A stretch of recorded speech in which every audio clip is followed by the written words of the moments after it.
Hey guys, it's Miss Cain here live and in living color.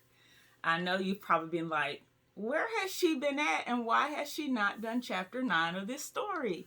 But here I am in my Hello Kitty t-shirt, ready to go. So, picking up where we left off, chapter 9, Where's the Woolly Mammoth's Ear?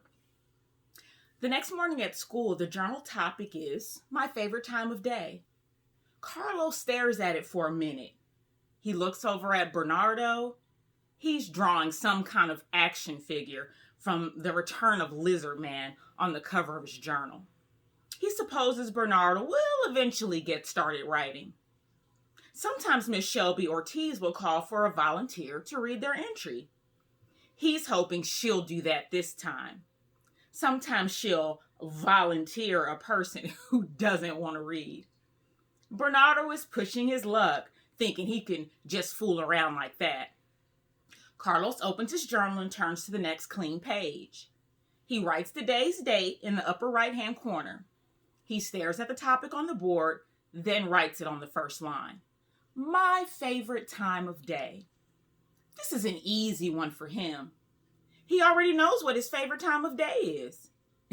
It's that time when he first walks into his room after school, before mommy starts nagging him about his homework or some chore, and he looks around and thinks, all this is mine. When he gets his butterfly habitat, he will have the most interesting room in the world. He likes to see what the geckos have been up to, or imagine what they've been up to in the gecko world, doing gecko things that just happen between geckos. He likes to get his snack, sneak it into his room if possible, then sit in the middle of his bed and eat it while looking down on his domain. Miss Shelby Ortiz, Calvin calls out. He's coming back from the pencil sharpener and has stopped next to the class puzzle table. Miss Shelby Ortiz looks up from some papers she's correcting at her desk. What is it, Calvin? We're almost finished with the extinct species jigsaw puzzle. I noticed, but Calvin, did you really need to disturb the class calling out like that? Calvin returns to his seat, blowing on the sharpened pencil lead. Carlos has filled half a journal page and still has so much more to write about his room. But before he knows it, Miss Shelby Ortiz is telling the class to put their pencils down. Then she says the words he's hoping to hear. Any volunteers who'd like to share their journal entry? Carlos's hand flies up. He really wants to share his entry. Unfortunately, Miss Shelby Ortiz is looking the other way at Sheila Shorp, who's waving her hands as well. Sheila Shorp is really shy and almost never speaks up. Miss Shelby Ortiz picks her instead of Carlos. She's probably trying to encourage Sheila to be more outgoing. Carlos thinks that Bernardo should be happy Miss Shelby Ortiz didn't volunteer him. So far, the only thing he's written on his journal page is the date and one sentence. Sheila stands up next to her desk and begins to read out loud. My favorite time of the day is when I get home from school. My mom usually has a nice snack waiting for me, and after I finish that, my mom lets me relax before I have to do my homework. I like to go into my bedroom. That's where all my stuffed animals are. I like to play with them for a while, and arrange them on my bed and look at them.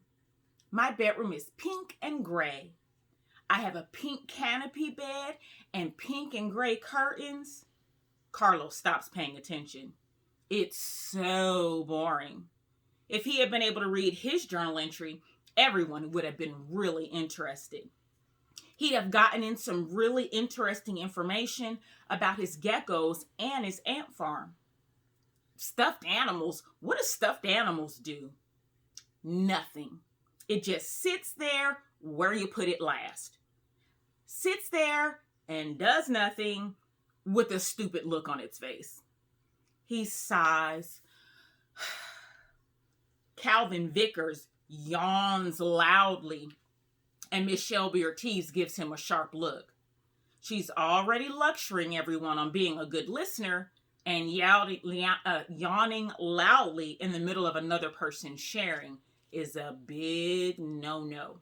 So here's a quick picture of the little girl reading and him yawning. Hope you can see that clearly.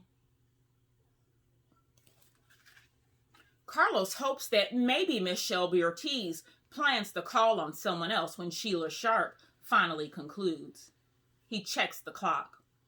There's still reading in pairs to do. And that's my favorite time of the day, Sheila finally says. Yes, Carlos thinks, and shoots his hand up. He jiggles it to draw his teacher's attention toward him. He looks around. What? Gavin's got his hand up. Now Miss Shelby Ortiz is looking back and forth between the two of them. Me, he thinks, and waits for Miss Shelby Ortiz to see the pleading in his eyes. But her eyes go up to the clock over the whiteboard. It looks like we need to move on. Class, get into your pairs for reading. Oh, and Carlos, remember you're with Bernardo. Great. And he doesn't even get the pleasure of standing up and moving to a different location. All he has to do is open his book to where they left off and wait for Bernardo to dig around in his desk in search of his own book. Bernardo finds it eventually, pulls it out, and looks at Carlos. What page? He asks. Carlos tells him, then says, I'll go first. Carlos reads the first paragraph of a story called Monkey and Chameleon. It's actually interesting and gives Carlos an idea about chameleons. He wonders, is it possible to get a pet chameleon? That would be awesome. He thinks of his room. It does have space for a cage. Would a chameleon be happy in a cage? He'll have to read up on it. He finishes the first paragraph and waits for Bernardo to pick up where he left off. There's a moment of silence while Carlos watches Bernardo stare at his paragraph. He reads the opening sentence super slow, but stops on the word together. Carlos tells him the word. I know that's together. I was just getting ready to say it. Carlos waits for Bernardo to pick it up from the word together. Slowly, Bernardo sounds out the next sentence. He stops on frightened. And as soon as Carlos tells him the word, he says it quickly along with Carlos. I already knew that word, he says. And that's how it goes during pair reading with Bernardo. Carlos practically reads Bernardo's paragraph for him, with Bernardo telling him over and over that he was just getting ready to say the word on his own. Carlos is relieved when Miss Shelby Ortiz says it's time to finish up and get ready for recess. Today they're playing basketball. Carlos and Bernardo's table is the last to be dismissed. Gavin and Richard stand at the door waiting for Carlos. Miss Shelby Ortiz finally calls table 2, and once everyone is out of the classroom, she heads off to the teacher's lounge. Just as Carlos and Bernardo reach the doors leading out to the yard, Bernardo says, Wait, I forgot my snack. You can have some of mine, Carlos says. He really wants all the graham crackers for himself, but he guesses he can share. No, I want my own. I'll be back. Room 10 students have moved to the basketball court today, and it's Bernardo and Rosario's turn to be that day's team captains. Carlos knows it's going to end up boys against girls. So where's Bernardo? Gavin asks when he sees that Bernardo hasn't made it to the court yet. Carlos glances at the school building. I don't know. He went back to get his snack. He's coming. What's he going to do with a snack? You can't have a snack on the court while you're playing basketball, Gavin says. Knowing Bernardo, he'll figure out a way. He's just going to get in trouble. Let's choose someone else to be captain. Carlos looks toward the door again just as Bernardo's exiting. Here he comes. Somehow Bernardo manages to eat a whole package of cheese crackers and play basketball at the same time. And there's the kiddos on the basketball court. Zoom it in and zoom it out. Just as the bell signaling the end of recess rings, he stuffs the plastic wrapper in his pants pocket. He must have been right about being good at all sports because he outshines everyone else on the court. He dominates the game so much that some kids just hang back when he's dribbling the ball. Emilio tries to steal it at one point, and Bernardo elbows him out of the way. "Not fair," Emilio cries. "You can't do that. That's a foul. I should get a free throw." Bernardo just carries on as if he doesn't even hear. He takes his shot. The ball bounces off the backboard and drops through the basket. Emilio stomps off the court. One thing Carlos notices about Bernardo, he usually manages to get his way. At the lunch table later, as Carlos and Bernardo unpack their sack lunches that mommy makes at night and puts in the refrigerator, Bernardo pulls out a toaster tart already toasted. Carlos has the usual 3 cookies for dessert. Bernardo has 3 cookies as well. "Hey," Carlos says, "where'd you get that?" "What?" "That toaster tart.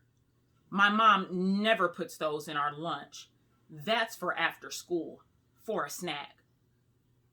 I got it out of the cabinet and I toasted it and put it in my lunch last night." Carlos remembers Bernardo getting up from bed to get a drink of water. He didn't know Bernardo was going to go scavenging for extra food. "You have to ask," Carlos says. "You just can't take what you want and put it in your lunch." Bernardo barely manages a shrug before he takes a big bite out of the tart. Bulldozer. That's the word that comes to Carlos's mind. Bernardo is like a bulldozer, moving people and rules out of the way. He just does what he wants. And the bad thing is, he's going to be there in Carlos's life for a while. Carlos is hurrying through his math class work so he can get to the puzzle table. He looks around. Mostly everyone is working diligently. Even Bernardo is hunched over his worksheet. Before Carlos can get through the last problem, a word problem for which he must show his work, 2 hands go up. Nikki's, then Eric's. Miss Shelby Ortiz calls on Nikki. "Miss Shelby Ortiz, I'm finished with my math. Can I?" "May I?" Miss Shelby Ortiz corrects her. "May I go to the puzzle table?" Eric's hand is waving back and forth. "You're finished too, Eric?" "Yes." "Okay, you may both go ahead." Their chairs scrape in unison across the linoleum floor as they scramble to get to the puzzle table in the corner of the classroom next to the class library. Carlos finishes the last problem, sighs, and takes out his book and stares at the page where he left off. During free time, only 2 students are allowed at the puzzle table. Otherwise, it can get too noisy. After a while, he glances up to see Nikki and Eric eagerly searching through the last puzzle pieces. "This goes here," Nikki says in a loud whisper, "and this goes here." Soon they are looking at the floor and the table. "Miss Shelby Ortiz, there are some pieces missing," Eric says. Everyone looks up. A few frown. "Did you look around the table and on the floor?" "We looked, Miss Shelby Ortiz," Nikki says. "They're gone." Rosario makes a sound of alarm. "Oh no! What if we can't find them and then our puzzle can't be finished and then Miss Shelby Ortiz can't put the special glue on and then we can't hang it up for everyone to see?" She's gotten the attention of the whole class. People have put down their SSR books. Others have looked up from their math.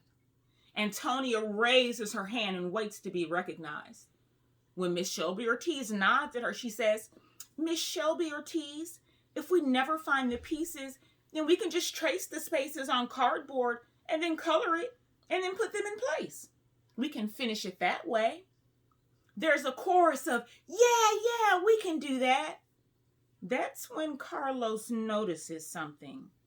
Bernardo, who'd been working on some kind of doodling in the upper corner of his worksheet, now looks up with pencil poised at Antonio.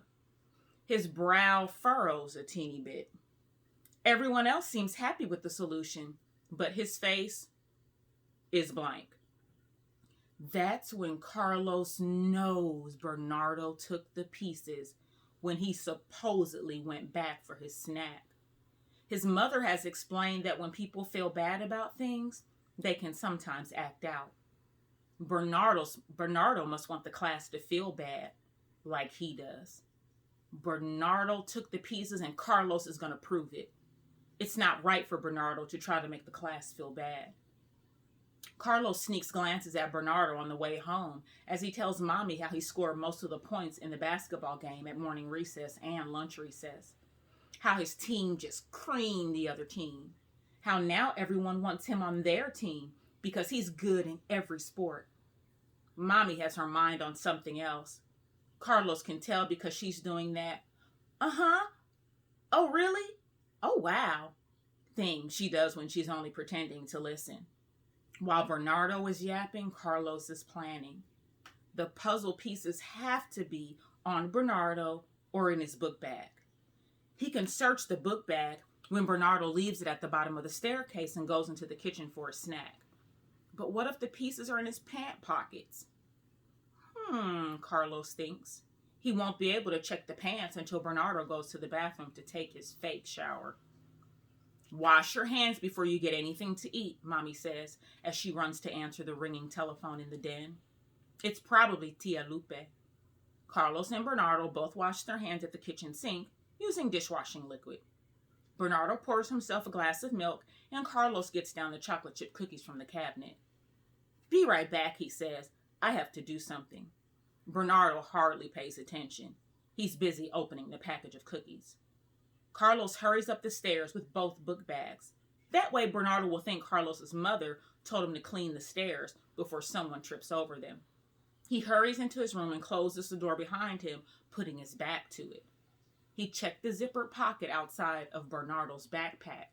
He rummages around among pencil shavings and markers and bits of papers and a sticky piece of peppermint without the wrapper. No puzzle pieces.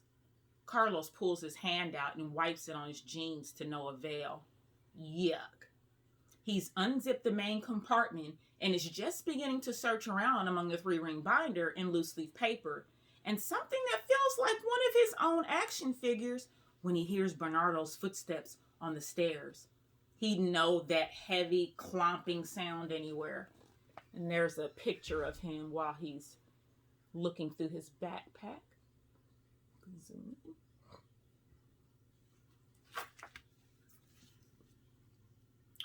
When his back's still to the door, Carlos sticks his head nearly inside the backpack and shakes it. The steps grow closer. The steps grow closer. Then he sees them. 3 shiny pieces of the woolly mammoth's ear. He stuffs them into his pocket just as Bernardo attempts to open the door. Hey, let me in, he says. Carlos zips up the main compartment and tosses the backpack onto the lower bunk next to his. He moves away from the door and gets on his hands and knees. Bernardo steps into the room and gives Carlos a puzzled look. What are you up to? I dropped the marker and it rolled behind a dresser. That seems reasonable since the dresser is right beside the door. Looking behind the dresser would cause the door to be blocked. Bernardo looks over at his backpack on the lower bunk. He looks back at Carlos. Oh. So that is the end of chapter 9 of the Carver Chronicles, Don't Feed the Geckos. I look forward to seeing you guys for chapter 10. Alrighty, bye-bye. Take care. I wish you love and light.